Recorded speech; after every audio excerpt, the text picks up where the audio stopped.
Hello, welcome to the newest podcast on the internet. This is A Natter of Fact with Christy and Max. Say hello, Max. Introduce Hello. yourself. I'll say hello. There we go. Hello. Hello. Hello. We are currently doing this through Zoom. Well, it's not Zoom, it's through Messenger video chat because of COVID and all that, you know. Social distancing in different households. There you go. That's that disclaimer out the way. So basically, this podcast is a bit of a bi-monthly release podcast. We're going to release it twice a month, I believe, and it's just general topics. We're just having a chit chat, aren't we? We have an absolute natter. Yeah, just chilling, having a little chat with each other. So today's pretty funny, light-hearted topic is pet peeves. So. Oh, yeah. I like a good pet peeve. Here we go. As British people, we like to moan, don't we? We do. We do indeed. Good and bad moans coming from Britain. Oh, yes. We like to have a good moan. I'm going to kick us off. I'm going to kick us off with a bit of supermarket shopping. I mean, nobody likes shopping, do they? Nobody likes shopping in Asda or Sainsbury's or any of the big supermarkets. Nope. Especially not during COVID. But even before that, just the lack of personal space while you're shopping. Wherever you seem to stand with your trolley or your basket looking at a product, there's always someone behind you, especially in the bigger stores, wanting to be where you're stood. So you don't get a chance, do you? You don't get a chance to have a good browse and shop properly. It's quite annoying, to be honest. And it's the same with checkouts. People seem to breathe down your neck, don't they? They just stand right up your ass. Do you know what? With the self checkouts, yeah, I was buying these stickers, these Jurassic Park Panini stickers. All right, this is something fun to collect during second lockdown. Let's get into it. Yeah. And I was putting the stickers down in the basket area as you meant to, but they are so light that the machine doesn't pick them up. Oh, it's the same. So I've got to bloody wait for someone to come over to make sure that there's something in the basket area, which there is. I'm not going to pay for nothing, am I? Yeah. It's the same with sponges as well. Have you ever bought something as light as a sponge and you put it on the self-service? Yes. You put it on the self-service scales. It doesn't pick it up. It's so annoying. Oh God, it's a nightmare. Yeah, I had the same thing with the Scan and Go. Have you ever heard of Scan and Go? When you, I have heard of it. I've never used it though. Never used it. Right, fair enough. But it allows you to go around and sort of pack your bags as you're going around in the trolley. So you put all your shopping into your bags nice and neat, get to the checkout, you scan your handset on the checkout and it transfers your shopping automatically to the checkout because you've gone around scanning each item, so you don't have to do it at the end. But the other day, apparently I was called up for a random quality check. That's what they called it. But I believe it was because of the amount of time I spent in store. I spent nearly an hour in store because I was taking my time. I wasn't rushing. That meant somebody had to come over, scan something on my handset, and then go through all my shopping, go through all my bags and scan random items. But I think it was to check that I hadn't stolen anything. Right, okay, yeah. I mean, dear. Of course not, you know? It's like, it would be picked up on the way out as well. So that was annoying. And it wasn't very COVID safe either. So where do you draw the line? Well, I was called out because what I did was I went to the pharmacy and I got a prescription, and I put the prescription at the time just in my basket, and I did all the rest of my other shopping. Went to the self-checkout and scanned everything through, but of course you've already paid for your prescription. Yeah. So I just put that into in my side bag.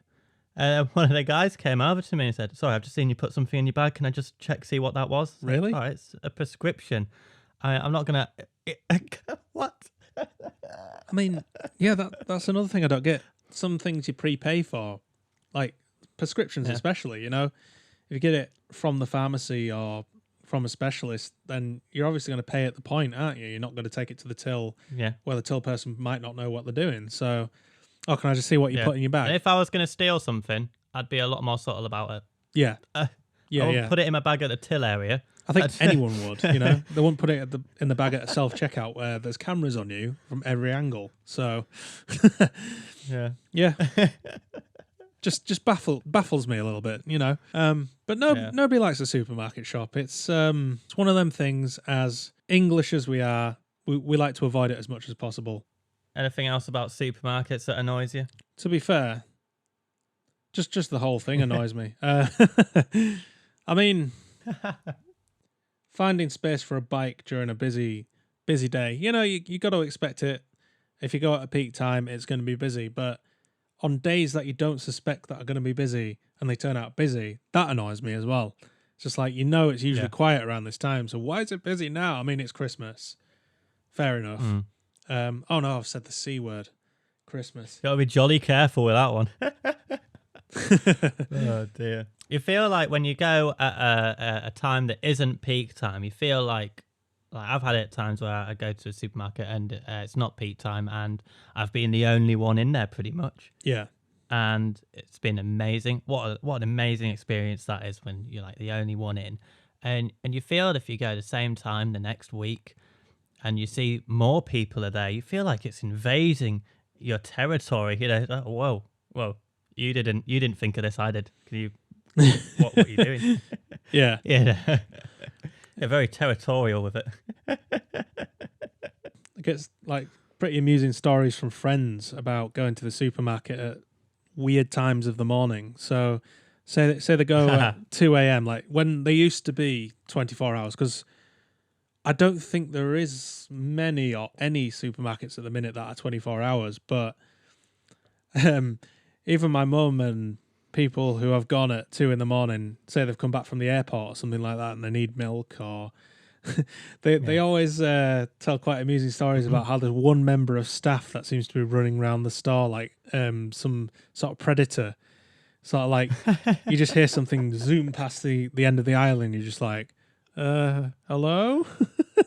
It's and then you just hear whispering and staff behind you like peering around the corner of the aisle like, there's a customer in here. You'll feel something dripping on your nose and you wipe it and it turns out it's blood and you look up and there are the customers. There's all the customers hung from meat hooks and it's like, you come to the wrong supermarket, fool. It's just like nobody comes to supermarket during the early hours of the morning.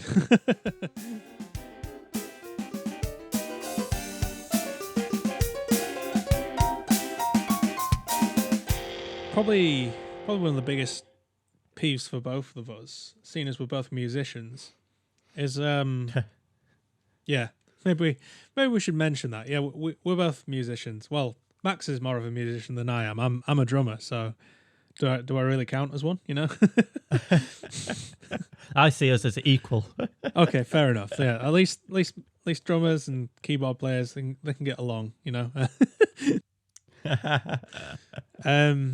But yeah, musician rants. Well, I won't say rants, but musicians' pet peeves. I'm sure we've all got them as musicians. Yep.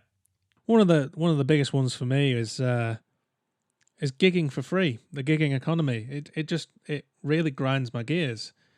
That people expect anyone who's trying to start out in that business just to give their time for, I'll put in quotation marks, exposure. So exposure don't pay the bills, Max. You know what I mean? I don't.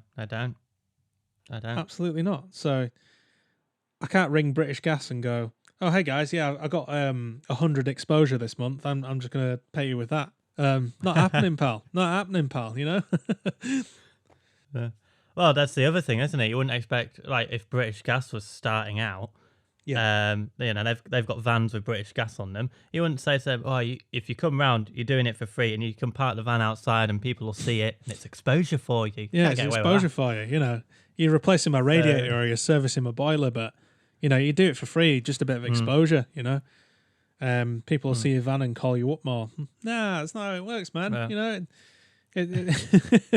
it really gets to me that, or it did anyway. I'd say semi-retired from playing live. That is probably an episode in itself about our musical journey together. But another one, another one of these pet peeves about being a musician is hauling equipment around. I mean, being a drummer and not driving. I mean, don't judge me. I still haven't got my driving license. I'm nearly 30. That's it's never too late, but don't judge me.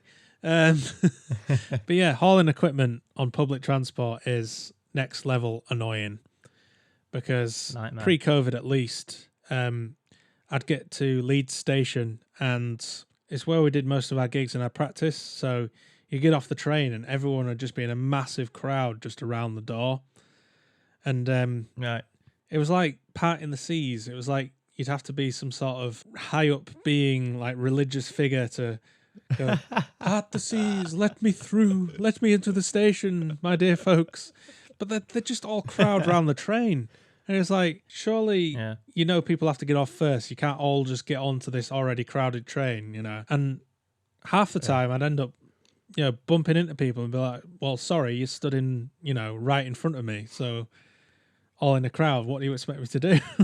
I can't go left, I can't go right, you know, I've got to go straight through and then to the stairs. Oh, Leeds Station was a nightmare, honestly. It was so annoying. Now, another thing that annoys me with that is like you'll be wanting to get off the train and people will be wanting to get on the train and they don't wait for you. They see you've got all this stuff that you got to bring on, but they'll still try and weasel their way by. They do, yeah. They don't wait for second. you. It's just like wait for 2 seconds for people to get off. Because the train's not going anywhere, so I don't see the big rush. You know, it's like, I know people. The train driver's not malicious. It's like, oh, quick, go. Oh, quick, the roll off, shut the doors, let's go. See you later. It's like, no.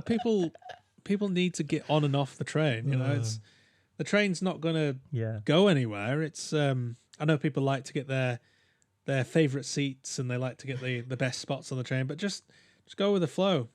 If you're on a 3-hour train journey and you start off stood up, then find a seat at the next quiet stop. You know what I mean? Next stop, you find a seat that's spare. Yeah. That's it. That's how it works. Well, here's a good quote for you. Here's a very deep and thoughtful quote. You could get this on a t-shirt. Yeah. Like, here it is.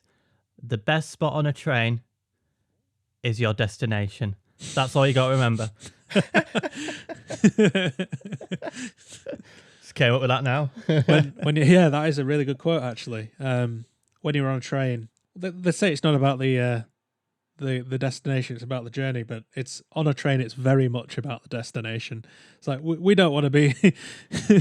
Nobody enjoys going on a train, man. Nobody enjoys it. Unless you're a train enthusiast, then no offence intended. Or a child.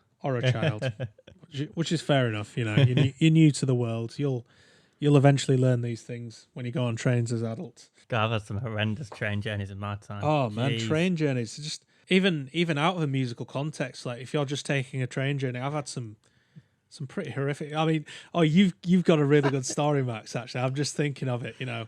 Oh, the Burger King one. The Burger King one, yeah. Oh. Just to warn everyone, this is a bit gross. So if you don't like that was this, awful.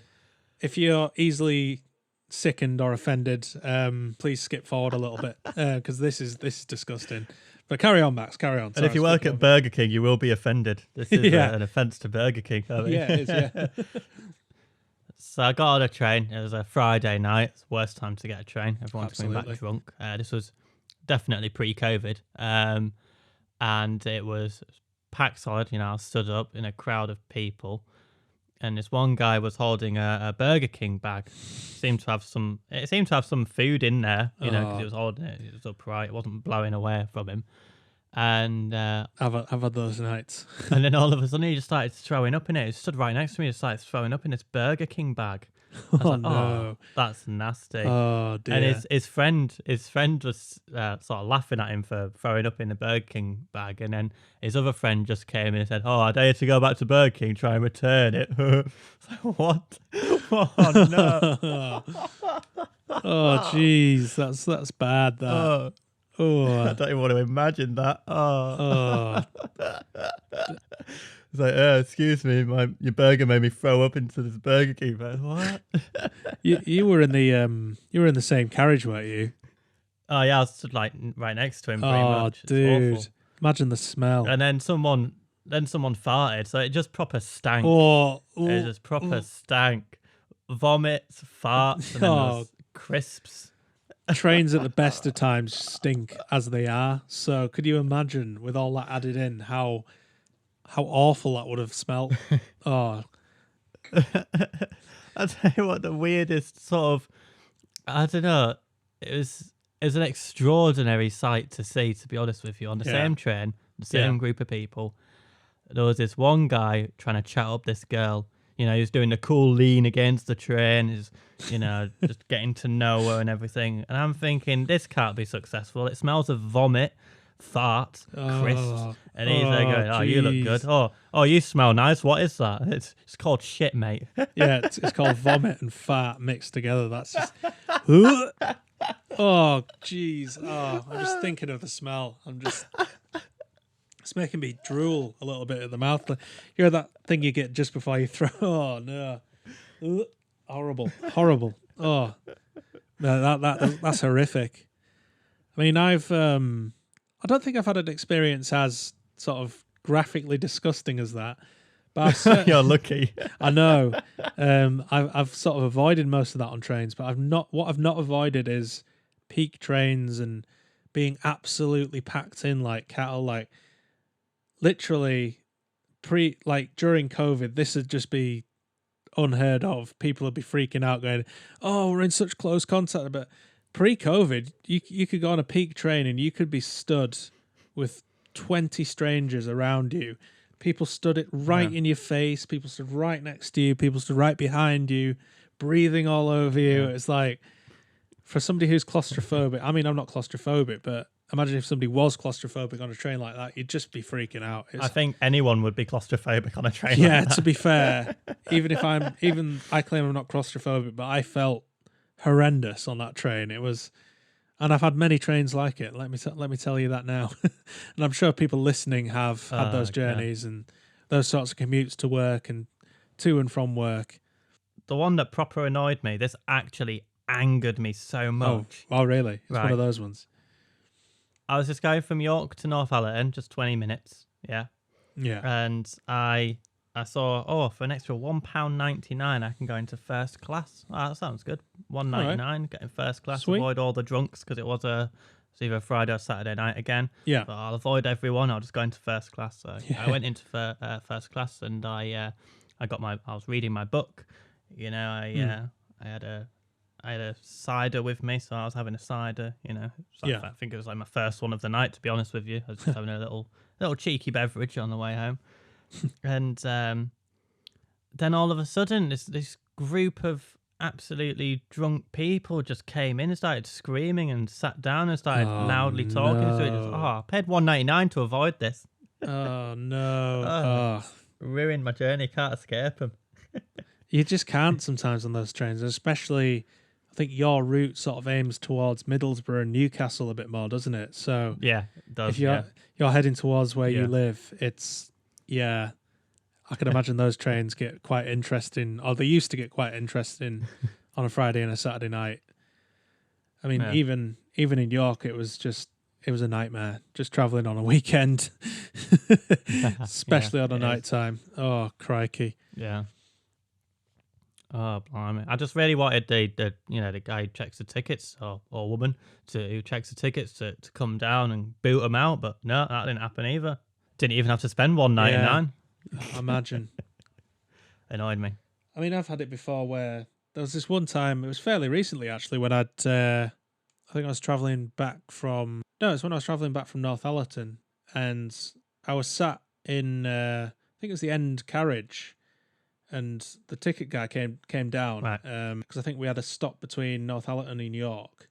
So I'd got on at Northallerton, and... Yeah, it would have been Thirsk. Yeah, so I was sat not between the carriages, but at the end of the carriage, sort of where the accessible spaces are for wheelchairs. And the guy came down, the ticket person came down, and they said to me, "Oh, why don't you just go into first class, you know? And because there's nobody in there, you might as well." And I just looked at him and I said, "Oh, are you sure I don't need to pay anymore?" He's like, "I'll just go sit in there if you want." And that conductor got off at Thirsk and swapped with another one. So I was there crapping myself that there was going to be another conductor come down and go, "Sorry, mate, you're going to have to you're going to have to pay a fine because you've sat in first class. But nobody else came down for the rest of that journey, so I avoided any fines. You thought it was a game of psychology I on a did as train, well. just wanted to go home. Yeah, I did as well. And I thought, this conductor's going to come down and he's going to tell me off or fine me, you know. I thought the worst. I expect the worst to get the best. So Yeah, it's a good way well, of yeah. living. Whatever can go wrong will go wrong. It's the rule of media.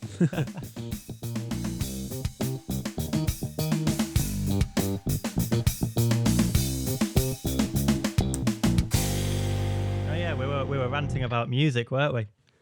We were. We got very sidetracked, didn't we? There on train trains. Went off the rails on that one, didn't I? Oh dear. Oh dear. Next stop, musician rants. Yeah. I'll tell you what annoys me with in terms of musician rants is when people shout into a microphone.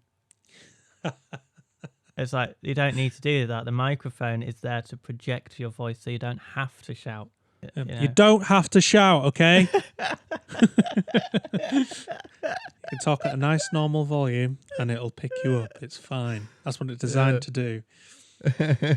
I mean, if you got to shout into a microphone, I'd have a word with your sound engineer, to be honest with you. Yeah.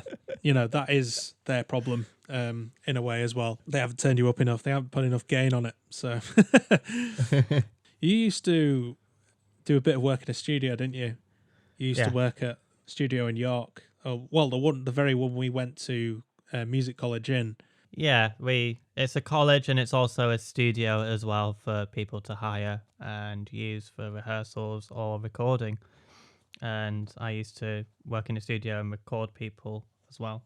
I mean, I'm pretty sure you've got some rants from when you did some bands in there, because there was one time I remember you were telling me about this band who were very, very, very underprepared, who they turned up and they wanted to borrow everything down to drumsticks. Yes, everything. Oh, that was so annoying. And then he was like, "Oh, I forgot have you got a plectrum? Have you got some drumsticks?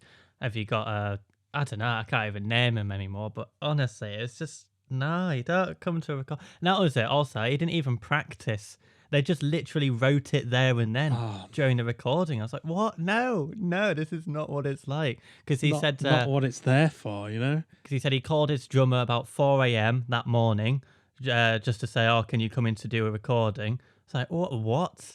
Wow. We started recording at 10 a.m., so that's not even that long. So the drummer had never heard this piece before. He just got a call when he woke up, presumably around 8 a.m. if he's not having a lie-in. Yeah.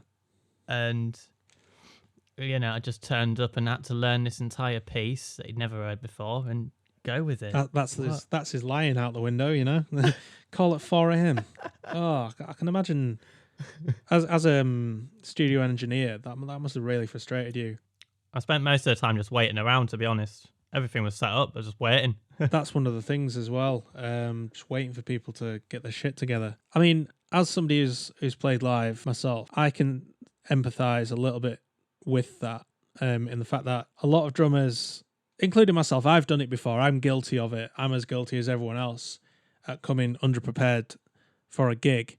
But I always made a habit towards the end of sort of my gigging life, in a way, that I'd always pre-ask a venue if they had the equipment. Yeah. So there'd be something called the backline for non-musicians out there. The backline would be like the drum shells, amps.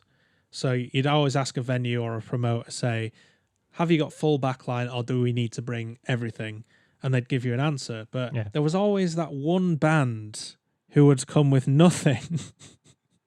In about every 10 gigs I played, there was always that one band, one support band or one band who were on after us or before us who would turn up with nothing. So they'd turn up, the singer would turn up without any sort of, or should I say the guitarist would turn up without, well, I've had one band that's not turned up with a guitar or a drummer that's not turned up with any breakables. So for non-musicians out there, breakables are cymbals, snare, kick pedal, sticks. Most importantly, you need something to hit the drums with. So they turn up without any of that.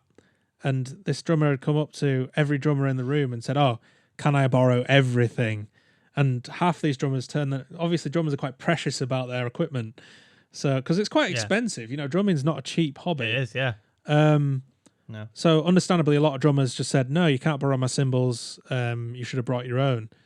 But me being the nice guy, I remember I'd lent this drummer my entire setup, and oh God, even sticks. I'd lent him sticks as well, for God's sake. I mean, that's pathetic. Just turn up with at least sticks. Come on, people. Oh no. But I'd lent him everything. So I helped him set up. I'm a nice guy. I helped him set up, and I said, basically just said to him, if you break it, you pay for it. That's the rule, basically. And he was like, yeah, that's fine. Yeah, and that's fair. That's fair enough. If you break it, you pay for it. So he used my stuff, but he ended up bleeding all over my snare drum. He cut himself somehow on my snare, and he bled all over my snare drum head. So I had to play with his blood, not wet on the snare drum, but his blood was smeared everywhere, all over the snare. So as well, it was a bit of a splashing into your face. No, it wasn't like there was pools of blood on that. Imagine that. Oh God. I just remember having to change the head because there was no way I was going to scrub a drum head. That just sounds a bit stupid. I just thought I'll change the head because Probably look a bit creepy as well. I know, I shouldn't really be doing that. I'd in a corner. I'd gone up to the guy after the show and I'd been like, "Oh, dude, you've bled all over my snare drum," and he was like, "Oh, sorry about that."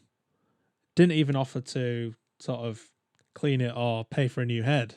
So I was kind of like, that frustrates me. That used to frustrate me as a drummer. People borrowing equipment, not looking after it, and expecting you to pick up the damage. It's irresponsible. Do you remember that venue?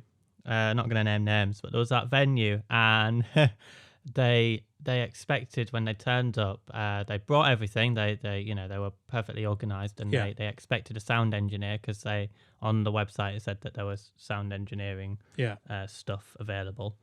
And they turned up and they said, "Excuse me, where's your sound engineer?" And they said, "Oh, all the stuff's in the cupboard." And so I looked in the cupboard and it's just this massive stack of mixing desks and this, that, and the other. And I remember them turning round to me saying, "I'd forgotten is the sound about engineer this in here as well? Like, is it just a skeleton at the back of the cupboard? Just a sound engineer that's been there for ages." Skeleton just stored in the cupboard. Everything including the actual sound engineer, the human being who's supposed to be operating the desk. We just stored him in the cupboard.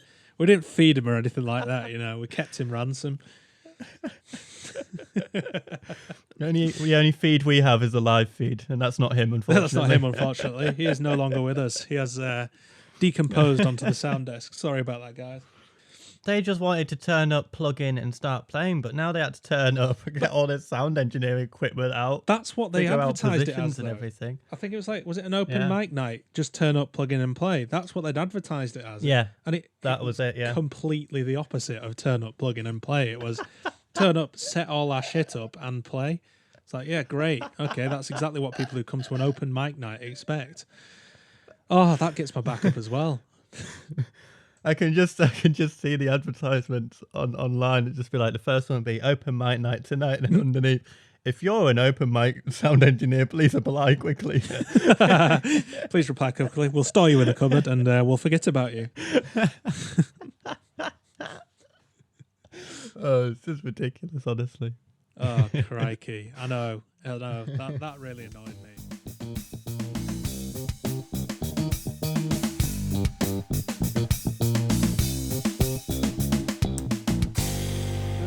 A point of contention with me with something I call a clutch for your hi-hats on your drum kit.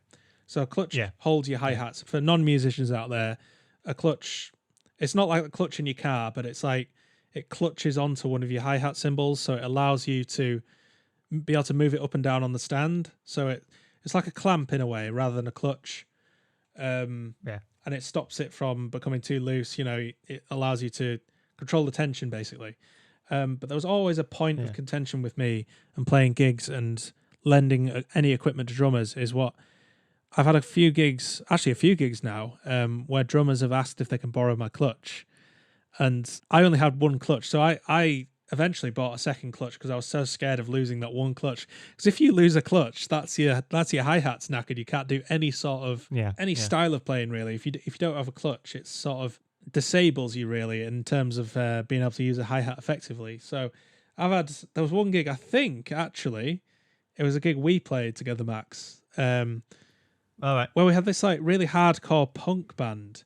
There were a load of young lads, and I think it was at the Duchess in York. And because I can mention their name because they're shut down now; they don't exist anymore. But the Duchess in York, and the drummer borrowed my clutch, and then as they were coming off stage, I was sort of waiting around at the side, getting ready to go on and set up. As they were coming off the stage, the drummer just walks right past me with my clutch in their pocket. Just goes and sits down. So I was thinking, okay. I thought I'll give it a minute for them to sort of return it. They didn't return it, so I went up to them. I was like, "Excuse me, can I have my clutch?" And they were really annoyed about giving me my clutch back. They were like, "Yeah, suppose so." I was like, "Dude, this is my clutch. I've just lent it to you. Just give it back." You know, I didn't say that to them. I was just there with my hand out, like, "Come on, give me my clutch back." So, this person was just sat there like, "Yeah, I suppose." It was like, you asked to borrow it, you know. See, the thing about clutches are people don't realise how problematic they are until A, you're a drummer, or B, you have to set up drums. So I didn't realise how much of a problem they were. Yeah. But blimey, the amount of times clutches go missing. And you, as well as doing studio work, you've done practice space work where you've looked after bands and taken money off people and booked bands and stuff like that. So I think you know full well just how annoying clutches can be and how much of a bone of contention these are with people. But it's not just in terms of it's not just musicians and sound engineers and stuff like that. It's not just that I've got a pet peeve. I'm going to mention this audible, right? Audible. This is a niche one. And this will probably change the way you listen to Audible from now on. Next time you listen to Audible, just let me know if you can hear any breathing, because I can't, and it freaks me out. They seem to remove all the breaths in between sentences. That's weird. And I'm sat there like, oh, just breathe. Just breathe. Just breathe, dude. Just breathe. Take a breath. That must really freak you out, because naturally, I mean, you don't really, unless you really listen into it, you don't really hear breaths in a lot of things. But when you subconsciously take that away, you must be sitting there freaking out, thinking, this guy's not taking a breath in an hour. Breathe. What's going on? Your brain will start alerting you, thinking, hang on, this guy's not had a breath throughout the entire story. How's this work? It affects their job in the future, Oh, he's all right, but he keeps breathing. It's just annoying. Their lung capacity must be Guinness World Record worthy, surely. If they take one breath at the start of a story, and then the story's about an hour long, how does that work? Yeah, then they go home back to the ocean where they came from.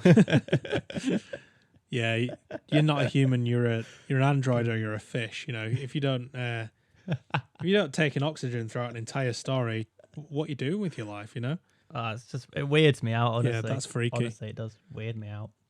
I mean, for example, when I'm sat down editing this podcast or editing any podcast, I don't take out all the breaths. I take out silences, but I don't take out all the breaths. So I try and make it sound as if the conversation's flowing. The sound's naturally. coming from somewhere. Yeah, the sound's coming from somewhere. Somebody's breathing somewhere. Like now, taking a breath.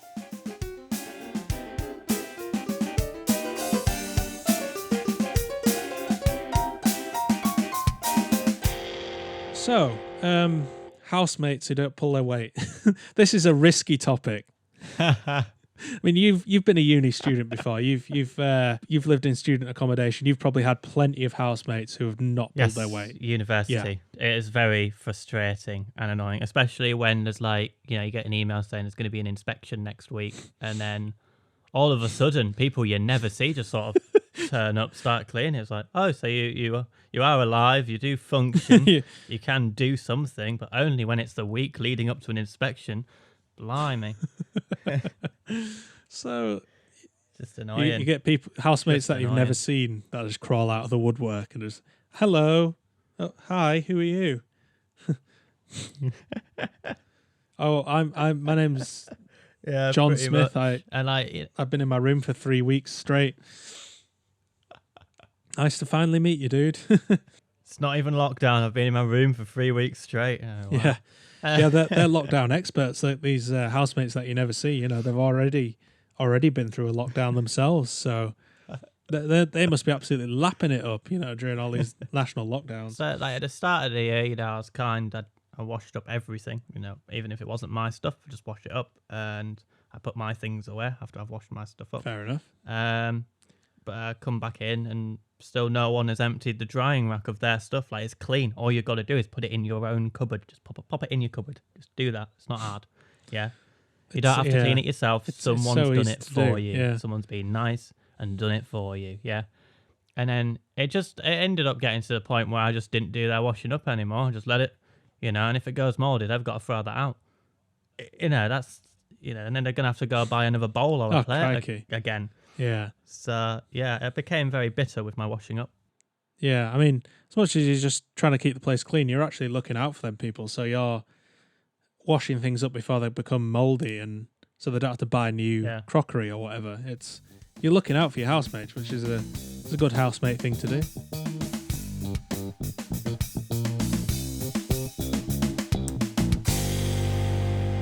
We're talking about jobs and getting a job. This is a big pet peeve of mine, and I feel like it might be a big pet peeve of others as well.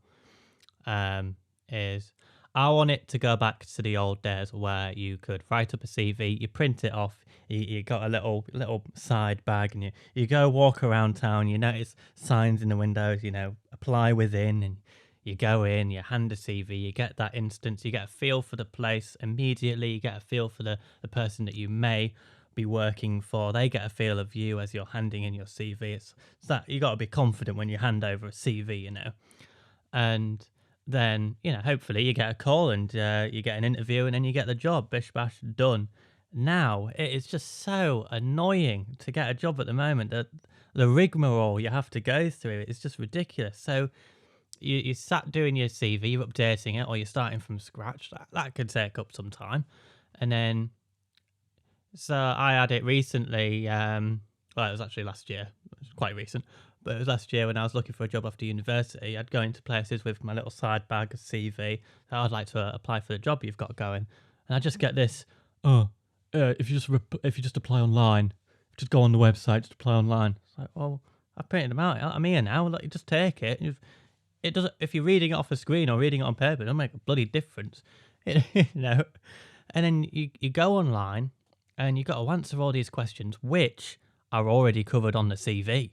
I'll have you know. So you're just basically retyping your entire CV onto a website, and then you've got to upload your CV as well, and then submit it off, and that takes hours. It can take up to like 2 or 3 hours just to apply for one job. In that time, I could have been through the whole of the high street by now, you know, and handed in loads of CVs. And the person receiving this link or whatever to your application, they've got to read everything twice. I just don't get how it's helping anyone. They've got to write it twice. They've got to read it twice. It's just a pain. I don't understand why. It annoys me. I completely agree. I can completely sympathise with that. I mean, every time I've applied for a job, and especially the job I've got now, I've had to do that. I've had to retype my CV and just answer questions which were already answered on the CV. So, or you get questions back from the HR department of that job saying, "Oh, can you just confirm this?" Or can you just say, give us a general description of your previous experience or something like that after you've sent the application. You're just like, read the CV. It's all on there. You know, all you have to do is double click on a file, bring it up. Oh, look, there's all this past experience. Why do I have to re-answer the question for you? That frustrates me. It's just annoying. What a faff. What an absolute faff. Technology, it is a faff. In that sense, does not help anyone. It doesn't quicken anything. No. Makes everything long, tiring, and bloody boring. It's quite a hindrance, to be honest, isn't it? In that sense. I'm one of them people that I can't talk about myself in terms of, oh, I'm polite, friendly, punctual. I am what I am. Here it is. Yeah, I hate that. If you spoke like you wrote on your CV, you're like, I'm polite, friendly, and punctual. You can trust me a lot. You get what you're given, guys. You know, go into an interview, be yourself. For me, at least, that's probably bad news. But the only thing is, like, if I was an employer and I received a CD and it said, "Oh, trustworthy, hardworking, this, that, and the other," all CVs pretty much just say the same thing. So it's like, oh, I don't really trust that. I don't really believe that. I don't. You write anything on a bloody CV, can't you? Yeah, you can. Yeah, I actually write things that are really honest about myself. Like, I am trustworthy. I am bloody punctual. I always get there 10 minutes early, wherever it is. I hate being late. That's always something I say in an interview. So I hate being late. Not always. Yeah. Which is true. I hate being late. I mean, this could be probably a pet peeve in itself, but punctuality, for me, I hate being late. So if I know I'm going to be late through no fault of my own, I start panicking. So like on the way to work, if I've got like a flat tire on my bike or something like that, and I think, great, I've got to walk now. That's going to take me about 20 minutes longer. So I'm going to be about 10 minutes late for work, which is, it makes me panic. I'm like, what was my employer going to think of me? Text my manager like, I'm going to be 10 minutes late. I'm really sorry. Yeah. What kind of annoys me is when say everyone's woken up late for a job. Everyone's woken up late. Yeah. And I was working in a cafe at the time, and I woke up late. I think it was literally half an hour before my shift starts, and I literally just woken up. I was like, oh God. Oh. It takes 20 minutes to get there. So I got up quickly, had a shower, the quickest shower I've ever had. And I didn't do my hair. I just put my hat on, and then I was legging it. But as I was legging it, I was getting all these text messages. Where are you? Where are you? And I knew for a fact that if I was to get my phone out, start replying, I'm just on my way, just running now, I'd be late. More late, wouldn't it? I'd have been absolutely more late by letting them know where I am. Whereas if I leg it, I'd actually just be 2 minutes late. Because I'm quite a fast runner. Because I'm quite a tall, skinny guy, so I'm quite a runner. And I got there and I was only 2-3 minutes late, but they were all like, "Oh, we're trying to get in touch with you. We didn't know where you were." It's like, "Oh, it's running." I felt that was a lot better than sort of, texting, replying, just going to be late, You're hindering yourself more. You're just going to be more late because you've spent the time texting them back going, "Oh, I'm on my way, If it had got past, 5 minutes, then I would have replied. I think that's a good rule to go by. If it's past 5 minutes late, exactly. Then get in touch with them. I've had a job before where I'm not going to say where I worked. I worked for quite a big chain restaurant. I was a chef at the time. I won't really say I was a chef. I was more of a cook because I didn't make the recipes. I just cooked them. But I worked for quite a big chain restaurant, and they were pretty bad at telling you what shifts you had. So I used to have days where I'd wake up and sort of believe I was in at a certain time later on in the day, but then your manager would text you saying, "Where are you?" Like, what are you talking about? I don't start till 5 o'clock that evening. Like, oh no, your shift was changed last night to a morning shift. It was like, well, nobody told me that. I've had it quite a few times when I work there. Nobody told me that. That's just piss poor management, really, isn't it? But I couldn't help but be late in that situation. So it was sort of, I was sat there probably about an hour late for the job, and I'd just woken up. Well, where are you? Well, I don't start till 5, so I've had a lie in. It was so annoying. Oh, we just changed your shift. Oh, well, you should have told me then, shouldn't you? Chain restaurants, man, don't work for them if you can help it. I mean, some people don't have a choice, but yeah, obviously not naming company names. I'm not going to name them or who they are or who my manager was, but if they are listening to this, you know who you are. When you put in a CV, I love getting to know people, that is a big one that's like, did they really? Because you can have, anyone could write that, do they really like getting to know people? Well, I've been living in North Ireland for just over a year now, and I don't know many people who live here, and I actually really do want to get to know people. So I always put up my CV. I want to get to know people. That's why I want to work in a shop or a cafe or something like that. I just love getting to know people. I love having the locals coming in, getting their usual thing, and I can guess what it is. Oh, you're having this? Yeah, you're having this. And it makes them feel a lot more comfortable about coming in. And I think a lot of places need to know that, and it's really handy to know. But I do love getting to know people. I love it. And this 2020 Oh, has been the absolutely. worst year to try and get to know people. Trying to make new friends in 2020 over just Omegle or one of these random chat roulette things that you get online. Oh, hi, disconnected. Oh, hi, disconnected. And, and the same thing is like, in the past, I've got to know people mainly through work, to be honest, and education. That's the main two sources of friends that I've ever had. Right. Yeah. I mean, I've made in my last job, I made some pretty good friends. In the job I had as it's quite my job history is quite complicated because I had this job at the chain restaurant and then I had a job in an office for 6 months in between. Sort of I'd gone off to do that job, but then I hated that job, so I stopped doing that job and I went back to the chain restaurant, the same chain restaurant. Yes, you should never go back to a bridge you've burnt, but I went back over the bridge I'd burnt, unfortunately.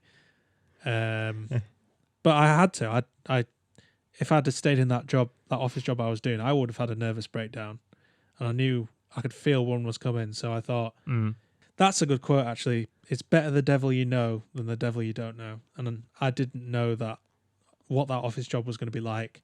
I'd never done one before, so I found out it wasn't for me. So I'd rather go back to the devil I knew, which was catering and chefing. Another sort of peeve of mine, talking about friends embarrassing themselves or friends being annoying customers, is when you're drunk. So say you've got a night out and it's the friend who you'd always lose. Do you ever have a friend who you'd lose on a night out and you never knew what happened to them? It would be really you'd be quite worried, wouldn't you? But you'd eventually get to know them. I lost my brother in Budapest. Well, it's not like we started in York and he went to Budapest all of a sudden. We were both in Budapest. Crikey, Budapest. No, we were both in Budapest, but I alcohol had got too much in my system, so I felt I need to go back to we were staying in Airbnb. So I got the keys off my brother. And I was walking back, and I was like, "Oh, I don't know the actual code to get through the front door. I can't remember the code." So, so I had to go back into the club. I must have been really drunk. I'm not gonna lie, I must have been absolutely wasted. Risky business. I went back into the club where I thought my brother was, and the bouncer let me in. Showed me ID. The bouncer, he let me in, and I went up these stairs, and I was like, I don't remember going up these stairs when we first came. This is a different club. This is the wrong club. So I had to just immediately do a U-turn, go out, say to the bouncer, "Oh, it was a nice club, nice one." My brother called me back, and I just didn't know where he was. I didn't know what club he was in. I thought that was the same club we were in, but it clearly wasn't. So, I just had to walk back. I got lost a couple of times, and I met this woman who was from Budapest, and I just said to her on maps, "I need to get here. Where is this?" And she was like, "Oh, you've come the wrong way. You got to go back that way." And eventually, I managed to get back, but geez, yeah. And not only did I lose my brother, sort of I didn't know where the club was, so essentially I lost the entire club, and I just lost myself. on a night out, the arguably the best bit of a night out is the takeaway at the end. Sort of when you're half drunk or you're all the way drunk, you're absolutely pissed out in bonds, and you head to your local kebab shop or wherever you go to get your takeaway. Maybe McDonald's if you're into that. I mean, I am if I'm very drunk, but usually I tend to head to a place called Yummy Chicken. Actually, no. Oh, Yummy Chicken. I'm going to name this business because they deserve the praise. But after a night out, a meal at Yummy Chicken just it hits all the spots. But one of the things that really frustrates me about getting a takeaway after a night out is other human beings. You don't have to be scared of the dead. You've got to be more afraid of the living. And do you remember that night we were in Yummy Chicken, Max, and we had that Scottish guy, the Scottish guy, and we were sort of stood looking at the menu because we were obviously going to get the same thing we always get, but because we were pissed, we were looking at the menu going, Yeah, so definitely make sure we were in the right establishment and they did the food that we wanted. So we definitely had to get that into our brains. But the reason we were stood where we were stood is because there was nobody behind the counter. I think they were all upstairs frying some more wings or doing what they were doing. Probably on Facebook going, look at this status. I love how they're upstairs frying wings, like the wings are flying away as they're trying to fry them. Oh, we're going to go upstairs now to try and fry them. Flying away. Catch these wings, bring them back down. We need to fry them. We're running out downstairs, John. But yeah, there's nobody behind the counter. So we were sort of, oh no, the guy was on the phone as well, wasn't he? He was on the phone taking an order. So we were sort of stood back a little bit. Yeah, we sat on the stairs on the phone. Yeah. So I'm not going to attempt to do a Scottish accent, but this Scottish guy came up behind us with his wife or missus or whatever, and he said, "Oh, if you stand closer to the bar, you'll if you stand close to the bar, you'll get served quicker." I was just like, "But there's nobody serving." so I sort of turned around. I was like, "Why is that anything to do with you?" And he was sort of like, "Well, you should be standing there like a pair of idiots." It was just like, all right, so we stood close to the bar, didn't get served any quicker. So it's like, aha, I've proved your theory wrong. Yes, I proved you wrong there, sir, because it still took us about 5 minutes to be served anyway. So what difference did it make? So we got our food, we left the takeaway. It was fair enough, whatever. This guy had his opinion. He had his little moment, didn't he? His moment in the spotlight. Yeah. So we went and sat on the wall outside, and he came out with his missus and didn't realise we were still sat there. So we saw them going for a taxi. So they were stood away from the taxi rank. Like, it was empty taxi rank as well. There was plenty of taxis. And I shouted over, "Oh, if you stand close to the taxi, you'll get one quicker." And it was just like, yeah, that was my time to shine. So that was a powerful moment in It was a Christy's powerful life. moment in my life. Yeah, of course. People in takeaways when you're drunk, especially, it's worse when you're sober. After a night out, if you're not had a drink for any reason on the night out, or you've got work the next morning, you go to a takeaway sober. That's the worst decision you can make, especially on a Saturday night, 3 a.m. Early hours of Sunday morning. When all the people are packed out in McDonald's, and honestly, it's a nightmare, isn't it? It's a nightmare. It is a nightmare.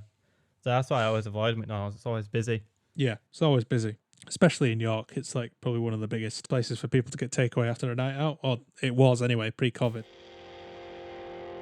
We thought we'd record this as more of a light-hearted episode, just to get to know us a little bit, really, and get to know our humour and just warm up a bit towards the podcast. This is our first time doing a podcast together, isn't it, Max? I mean, yes, it is. Yeah, I've never done one myself. You've never done one. So we probably sound like we're being held at ransom. Somebody stood there with a gun forcing us to talk. But yeah, we'll get into it eventually, I'm sure, as more episodes come. So bear with us. And you'll be happy to know that the man with a gun is socially distanced. So that's all nice. Thanks, man with a gun. And he's even wearing a mask. He's so thoughtful. I know, so thoughtful. Thank you for keeping me safe. But anyway, if you've made it this far, thank you very much. We'll hopefully release another episode within this month. If we don't, we'll see you next month. Yeah, watch this space. Watch this space. Thank you very much. And also let us know some of your pet peeves. We'd love to hear them. And perhaps maybe even read them out in a future episode. Thank you for listening. Yep, thank you very much. And we'll see you next time. Take care.